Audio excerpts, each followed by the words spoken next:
Princess Anne thought Prince Harry behaved appallingly and royal split. Princess Anne thought Prince Harry had behaved appallingly during his split from the royal family, a royal source claimed earlier this year. The Princess Royal turned 71 today, and she looks set to make history by taking on the role of Captain General of the Royal Marines, becoming the first woman to fulfill the role. An insider source told the Sunday Times that Anne was very keen to take on the role. In line with the royal family's military connections, she is currently patron of the Royal Navy and Royal Marines charity as well as being Commodore-in-Chief for Portsmouth. The Queen's only daughter had a close relationship with her late father, Prince Philip, who was known for his love of the British Armed Forces. However, her appointment would come as a blow to the Duke of Sussex, who previously held the role and holds his ties to the military close to his heart. Anne reportedly did not acknowledge her nephew at Prince Philip's funeral, and a royal source claimed she believed Harry had behaved appallingly during his split from the firm, according to the Mail on Sunday. Harry was seen chatting with his brother Prince William at the ceremony, but Anne, Prince Edward and his wife Sophie Wessex reportedly didn't speak or even acknowledge him at all. The royal source told the newspaper, ironically the only one who has expressed any sympathy towards him is Prince Andrew. He knows from Sarah Ferguson, and now firsthand, how it feels to be the outsider, which Harry very much is. As far as the others are concerned, there is a deep sense of protection towards the Queen and resentment towards Harry. There is little sympathy for him after what he and Meghan said on Oprah. They are still very upset. They are putting on a united front for the Queen. They all think he has behaved appallingly. The Sussexes' interview with Oprah saw them make damning accusations about royal life. Meghan alleged there was concern from a member of the royal family about her baby Archie's skin tone before he was born. Harry backed up the claim, but both refused to disclose any more detail about the conversation. Meghan also said her mental health had deteriorated to such an extent during her first pregnancy that she didn't want to be alive anymore and alleged that the institution did not help her. Following the interview, a short statement was issued on behalf of the Queen, which said, "The whole family is saddened to learn the full extent of how challenging the last few years have been for Harry and Meghan. The issues raised, particularly that of race, are concerning. While some recollections may vary, they are taken very seriously and will be addressed by the family privately. Harry, Meghan and Archie will always be much-loved family members."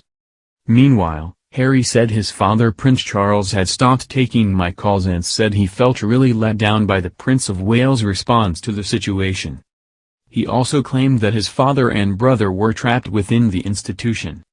While Anne was said to have ignored Harry in April, reports claimed last July that she had offered support to the struggling Sussexes. At the time, a royal expert said Anne has sympathy for Harry and Meghan because the new, young and glamorous royals face pressure in the role, which is not easy. Robert Hardman, who interviewed the royal for a documentary Princess Royal, Anne at 70, told Radio 4's Today program, she explains that she's rather glad she's not setting off on this path today. Asked if she has sympathy for Harry and Meghan, he said, "She does, and she talks about it." He added, "She fully accepts that the media are especially interested in the new and young and glamorous, and that does place added pressures and it's not an easy role to play." Mr. Hardman also explained why Anne had sympathy with the media pressure the Sussexes have endured in recent years. He noted how the Princess Royal had clearly come to terms with the challenges and pressures of her role. The royal expert continued, that was certainly part of the thinking in her decision not to give her own children titles. "And we had a long chat with them, they're absolutely delightful, and they're both very forthgoing on how grateful they are that they've been able to have as normal a life as you can when your grandmother is the monarch."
Princess Royal had clearly come to terms with the challenges and pressures of her role.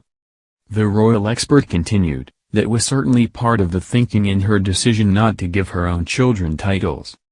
And we had a long chat with them. They're absolutely delightful, and they're both very forthgoing on how grateful they are that they've been able to have as normal a life as you can when your grandmother is the monarch.